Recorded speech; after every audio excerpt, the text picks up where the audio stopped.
Hello students, तो let's start our lecture number 5। तो same chapter, triangle chapter. ठीक है, तो ये आपके सामने क्वेश्चन लिखा हुआ है। तो 3 क्वेश्चन हमने लास्ट लेक्चर में कर लिए थे। 3 क्वेश्चन जैसे कि वो अच्छे क्वेश्चन थे, तो ये भी एक अच्छा क्वेश्चन आपका है ना। क्वेश्चन नंबर 4, इसमें क्या दे रखा है आपको, ये 3 साइड आपको पैरेलल दे रखी है। अगर आप ध्यान से देखो, EF parallel, DC parallel, AB, तो ये तीनों साइड क्या है, पैरेलल है।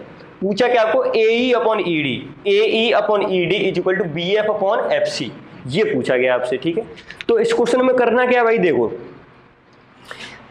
अगर यहाँ पे चीज पैरेलल दे रखी है, यहाँ पे रेशियो की बात की गई है, तो हम किसको याद करेंगे, थेल्स को याद करेंगे, है ना। थेल्स थ्योरम यही बताती है, बीपीटी थ्योरम जिसको बोला जाता है। पर लेकिन अगर आपको याद हो तो उसमें ट्रायंगल आता है, उसमें क्या होता है, डायग्राम में ट्रायंगल भी होता है। ठीक है, पर लेकिन यहाँ पे कोई ट्रायंगल नजर नहीं आ रहा है।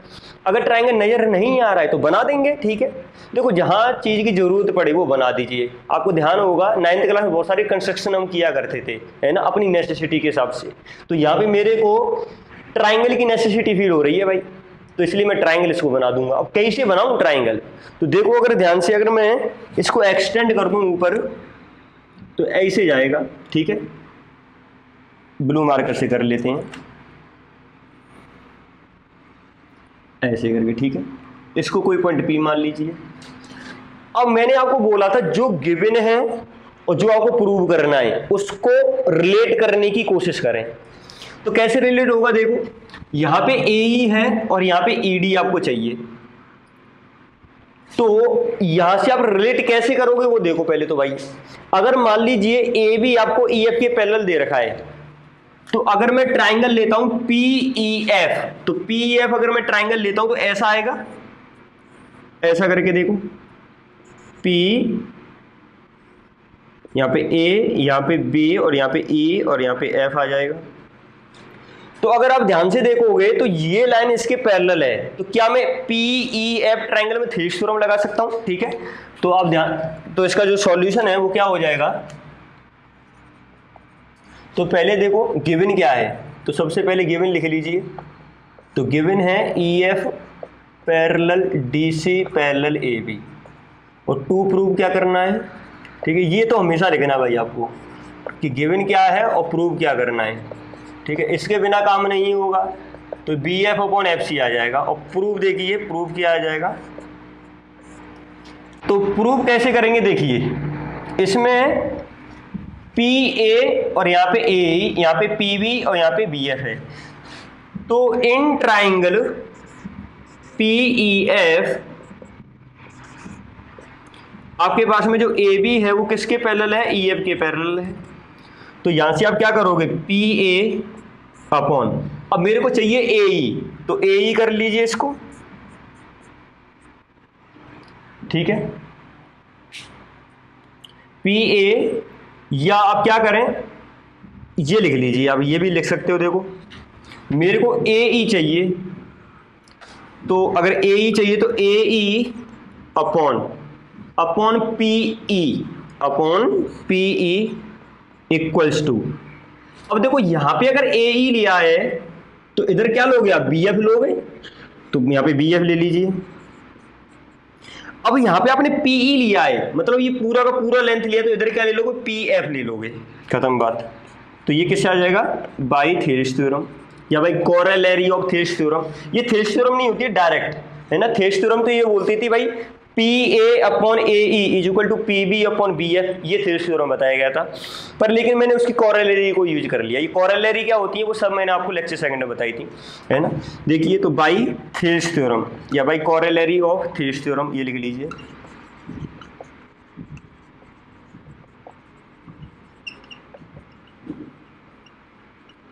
चलिए ठीक है, तो एक तो ये बनेगा आपका AE upon PE is equal to BF upon PF। ठीक है, अगर इसको सॉल्व करोगे बच्चों तो क्या मैं इसको ये लिख सकता हूं, चलिए आप इसको ऐसे लिखा रहने दीजिए अभी, है ना। अब क्या करें, अब मेरे को चाहिए क्या, AE आपने ले लिया और BF भी आ गया। अब आपको ED चाहिए, तो ED चाहिए तो ये वाला चीज, इसकी जरूरत पड़ेगी। अब इसकी जरूरत पड़ेगी तो मेरे को पूरा ट्रायंगल लेना पड़ेगा ऐसे करके। अब यहाँ पे P हो जाएगा, यहाँ पे D हो जाएगा, यहाँ पे C हो जाएगा आपका, यहाँ पे क्या आ जाएगा, E आ जाएगा, और यहाँ पे आपका F आ गया, है ना। अब आपको क्या चाहिए भाई, ईडी चाहिए। तो अब ईडी चाहिए तो यहां से आप क्या लिख सकते हो, यहां से हम ये लिख सकते हैं, देखिए तो in triangle PDC, in triangle PDC, तो आपके पास में क्या आ जाएगा, ईएफ है वो किसके पैरेलल है, ईएफ पैरेलल डीसी। तो आप क्या करिए, ED upon ED upon P, ED upon PD,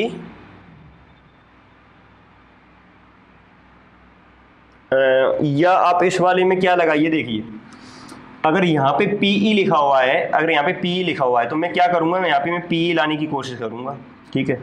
तो देखो पीई कैसे लेके आए, तो आपको ध्यान होगा जो कोरोलरी मैंने कराई थी थेसिस थ्योरम की, उसमें मैंने आपको बताया था कि ये अगर आपने ईडी लिया और यहाँ पे पीई लिया, यहाँ पे ईडी लिया और यहाँ पे आपने पीई लिया, तो क्या हो जाएगा, देखो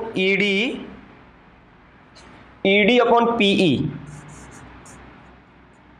इक्वल्स टू, यहां पे क्या आ जाएगा आपका F C upon P F,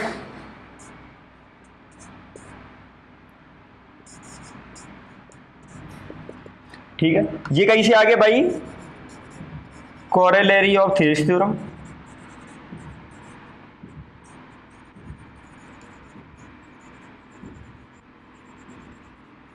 ठीक है। अब ध्यान से देखो, मेरे को चाहिए क्या, ए अपॉन ईडी चाहिए, तो ईडी भी है, ए भी है, बी एफ है, एफ सी है।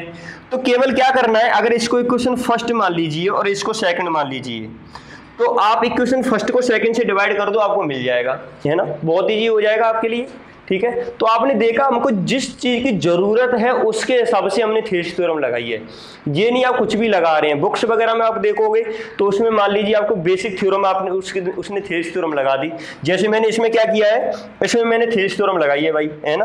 तो कोरोलरी लगाई, उल्टा लगा दिया, जैसे थेसिस थ्योरम इसमें क्या होती थी, इसमें थेसिस थ्योरम जो होती थी वो होती थी PE upon ED is equal to P F upon F C, ये होता है थेसिस थ्योरम वैसे तो, पर लेकिन मैंने क्या किया, इसका उल्टा यहाँ पे लिखा है, क्योंकि मेरी नेसेसिटी थी, है ना, मेरी नेसेसिटी क्या है भाई, यहाँ पे पीई चाहिए मेरे को, यहाँ पे पीई लेके आ गया, मेरे को ईडी चाहिए, ईडी कैसे पता पड़ा मेरे को, यहाँ से ईडी पता पड़ा, तो मैंने यहाँ पे ईडी लिख दिया। तो अपनी नेसेसिटी के हिसाब से मैंने थेसिस थ्योरम लगाई है, जो कि मैंने आपको पहले ही बता दी है सारी चीजें, ठीक है। अब क्या करो, अगर आपको ये रिजल्ट लेके आना तो डिवाइड कर दीजिए, तो डिवाइड करोगे तो देखो क्या आएगा,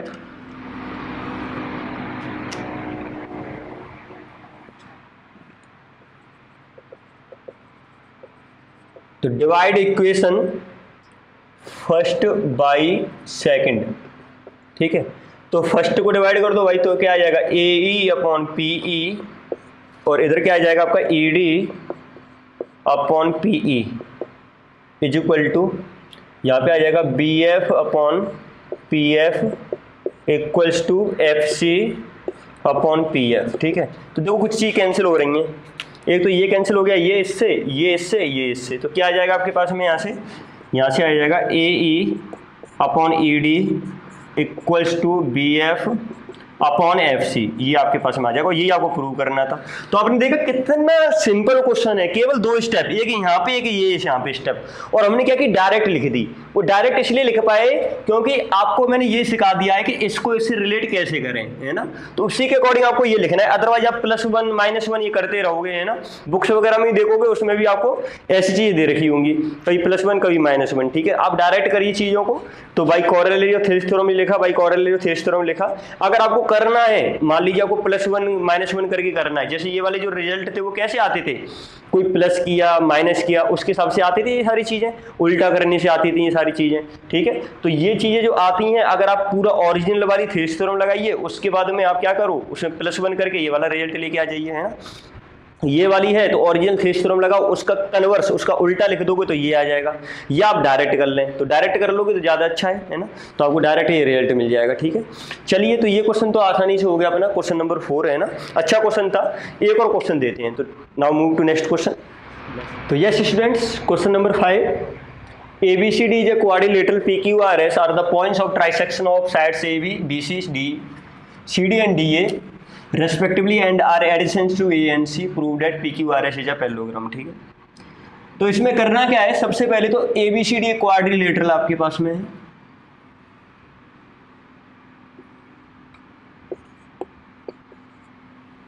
ABCD क्वाड्रिलेटरल मान लिया। अब ये बोल रहा है कि भाई PQRS पॉइंट से ट्राइसेक्शन AB, तो P जो पॉइंट है वो AB पे है और ट्राइसेक्ट कर रहा है ना, क्या कर रहा है, ट्राइसेक्ट। इसका मतलब 1:2 में डिवाइड कर रहा है। बाइसेक्ट करता तो 1:1 में। बाइसेक्ट का मीनिंग होता है कि बीचों बीच होता, AB के बीचों बीच P होता, पर अभी क्या कर रहा है, ट्राइसेक्ट। इसका मतलब क्या है, 1:2। अब 1:2 में कर रहा है तो आपका ये डाउट ये आ सकता है कि जो मैं पॉइंट लूं P, वो इधर लूं या मैं इधर लूं, ठीक है। तो आप देखोगे तो उसने क्या बोला है, आर एडजेसेंट टू ANC, मतलब ANC के पास में सारी पॉइंट्स। तो क्या है, P आप यहाँ पे लोगे, ठीक है। तो इसका मतलब 1:2 ये हो जाएगा, 1 क्या हो जाएगा, 2 ये। अगर AP x है तो जो PB है वो कितना हो जाएगा, 2x हो जाएगा। ऐसे ही PQ, अब Q कहाँ पे होगा मेरा, BC पे होगा। उसने बोला ये किसके नज़दीक होना चाहिए, A और C के नज़दीक होना चाहिए, तो मैंने मान लीजिए Q यहाँ पे ले लिया। उसके बाद में R, तो R कहाँ पे होगा भाई, R यहाँ पे हो जाएगा क्योंकि C के नज़दीक होना चाहिए। PQRS, S कहाँ पे होना चाहिए, A के नज़दीक। ये कैसे पता पड़ा, PQRS A और C के नज़दीक, क्योंकि यहाँ पे बोला गया है, इसलिए सारे पॉइंट्स PQRS हैं वो मैंने A और C के नज़दीक लिए हैं। बस डाउट यही रहता है कि यहाँ पे क्यों नहीं लिया ये पॉइंट, इसलिए क्योंकि क्वेश्चन में बोला है कि आपको A और C के नज़दीक लेना है, ठीक है। अब देखिए ध्यान से, तो अब क्या करूँगा, मैं इसको ज्वाइन कर दूंगा क्योंकि मेरे को तो शो करना है कि PQRS है वो क्या है, पैरेललोग्राम है। अब पैरेललोग्राम के लिए आपको कंडीशन पता होना चाहिए कि अपोजिट साइड क्या होती हैं, पैरेलल होती हैं, ठीक है। तो देखिए इसमें करना क्या है, तो गिवन क्या है पहले तो वो लिख लीजिए। तो गिवन है मेरे को, क्या गिवन है भाई, कुछ नहीं है इस बात तो, है ना। ABCD is quadrilateral, ABCD is quadrilateral और PQRS क्या है, ट्राइसेक्ट कर रहे हैं, ठीक है। और टू प्रूव में क्या आ जाएगा आपका, टू प्रूव, तो ये आ जाएगा PQRS इज अ पैरेललोग्राम, ठीक है। ये प्रूव करना है। कंस्ट्रक्शन में हाँ जरूरत पड़ेगा, देखो जरूरत इसलिए पड़ेगा क्योंकि ये देखो ये लाइन इसके पैरेलल शो करना है। अगर कभी भी चीज़ों को पैरेलल शो करना है तो हम याद करेंगे किसको, कन्वर्स ऑफ थेरिस थ्योरम को, ठीक है। जैसे थेरिस थ्योरम को कब याद करते हैं, जब हमको रेशियो निकालना हो, पर लेकिन कन्वर्स ऑफ थेरिस थ्योरम को याद किया जाता है जब हमको चीज़ें पैरेलल प्रूव करनी हो। अगर मेरे को ये पैरेलल प्रूव करना है, इसका मतलब किसको याद करूंगा, कन्वर्स ऑफ थेरिस थ्योरम। और कन्वर्स ऑफ थेरिस थ्योरम लगाओगे कहाँ पे, किसी ट्राइंगल में तो लगाओगे भाई। जो चीज़ें थेरिस थ्योरम कराई गई थी वो किस में कराई गई हैं, ट्राइंगल। इसमें कोई ट्राइंगल नजर आ रहा है, मेरे को तो नहीं आ रहा है, आपको आ रहा होगा, है ना, आ रहा होगा, ठीक है। देखो ये ट्राइंगल बन रहा है, पर लेकिन इससे काम नहीं बनेगा। मैं क्या करूंगा, मैं AC को ज्वाइन करूंगा मैं, तो मैंने AC को ज्वाइन कर दिया। तो कंस्ट्रक्शन में क्या आ जाएगा आपका, कंस्ट्रक्शन में आ जाएगा ज्वाइन AC को ज्वाइन कर दिया। अब देखिए प्रूफ क्या होगा, है ना, देखिए ध्यान से। अगर AC को जैसे ही मैंने ज्वाइन किया तो मेरा ABC एक ट्राइंगल मिल गया मेरे को। अब ABC ट्राइंगल को मेरे ध्यान से देखोगे, अगर मैंने इसको x माना तो ये 2x हो जाएगा, इसको मैंने y माना तो ये 2y हो जाएगा। तो आप देख रहे हो BP/PA is equal to BQ/QC, क्योंकि ये 2:1 है। इसका मतलब क्या आ रहा है, यहाँ से देखो ध्यान से, तो क्या आ जाएगा BP/PA, ठीक है। BP/PA कितना है बच्चों, 2:1 है, ये गिवन है, बोला है ना, ट्राइसेक्ट बोला है, या लिख दीजिए रीजन क्या है, P ट्राइसेक्ट AB, ठीक है। और आपका BQ/QC इज इक्वल टू 2/1, इसमें रीजन क्या आ जाएगा आपका, Q trisect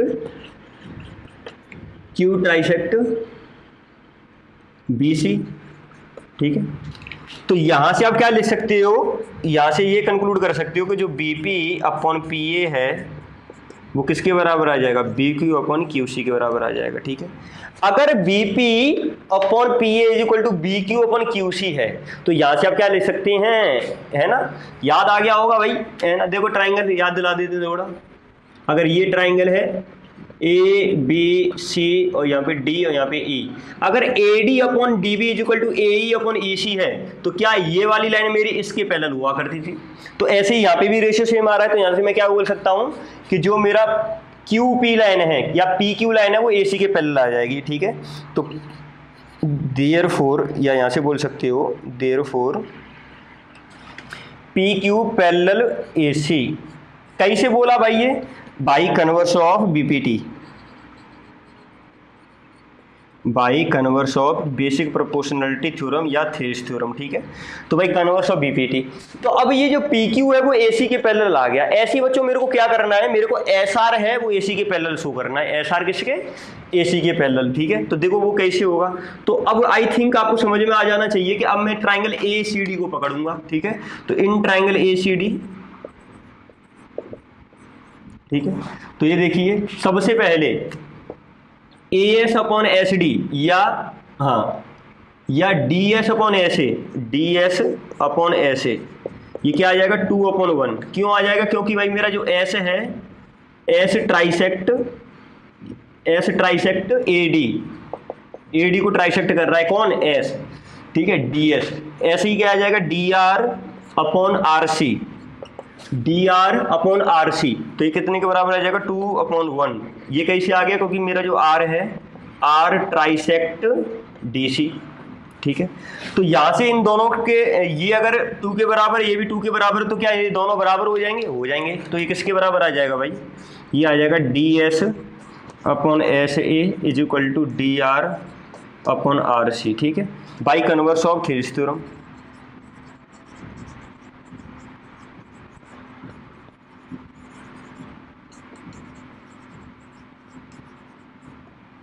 by converse of Thales theorem. ठीक है, तो ये आ गया आपके पास में D S upon S A is equal to D R upon R C, तो by converse of Thales theorem. नहीं, ये तो यहाँ से क्या है, कन्वर्स कैसे लगा दिया आपने। ठीक है,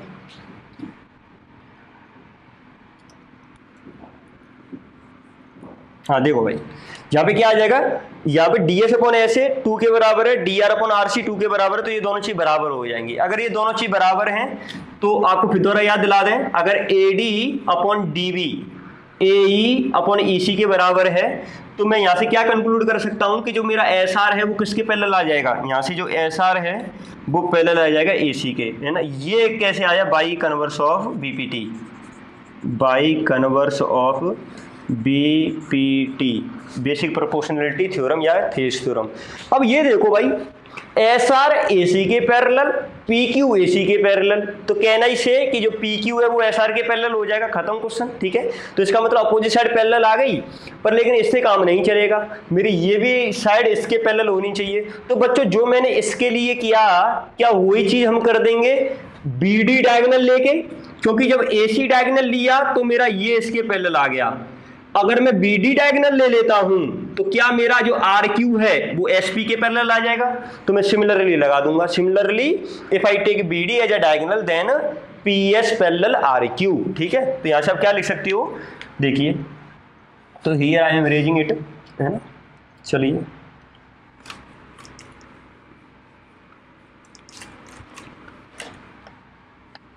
देखो भाई P Q parallel A C, S R parallel A C. ठीक है, तो if P Q parallel A C and S R parallel A C then P Q parallel S R. ठीक है, तो यहां से क्या लिख सकते हो, if A C taken as diagonal तो P Q parallel S R आ गया। इफ अगर हमने बी डी डायगोनल ले लिया होता तो एक बार सोचिए क्या आएगा, if B D taken as diagonal, similarly if B D taken as diagonal then, अगर मैंने बी डी को डायगोनल लिया होता तो एक और सोचिए क्या किसको पैरेलल होगा, ये मेरा आर क्यू है वो एस पी के पैरेलल आ जाएगा, then R Q parallel S P, खत्म। ठीक है, तो अगर यहां से आप लिख सकते हैं, तो if P Q parallel S R and R Q parallel S P, therefore P Q R S is a parallelogram. ठीक है, तो ये क्वेश्चन खत्म हो गया, बहुत सिंपल था। ट्राइसेक्ट बोला, रेशियो बराबर आ गए, रेशियो बराबर आ गए, ये इसके पैरेलल हो गया, ये इसके पैरेलल हो गया, तो ये इसके पैरेलल हो गया। अगर ये इसके पैरेलल है, ये इसके पैरेलल है, तो अपोजिट पेयर्स क्या हो गई, पैरेलल हो गए। तो then I can say P Q R S is a parallelogram. ठीक है, तो ये भी काफी एक अच्छा क्वेश्चन था। ठीक है, चलिए, तो ये क्वेश्चन यहाँ पे आपके खत्म होते हैं ट्रायंगल चैप्टर में जो थेल्स थ्योरम के क्वेश्चंस हैं। तो मैंने आपको अच्छे जो क्वेश्चन हैं लेवल 2 वाले वो 5 क्वेश्चन करा दिए हैं। अब आप आर डी थ्योरम आप आसानी से लगा सकते हो। ठीक है, इसके बाद में जो टॉपिक आपका चालू है वो है mid point theorem. Okay class, see you in next class. ठीक है, गुड बाय।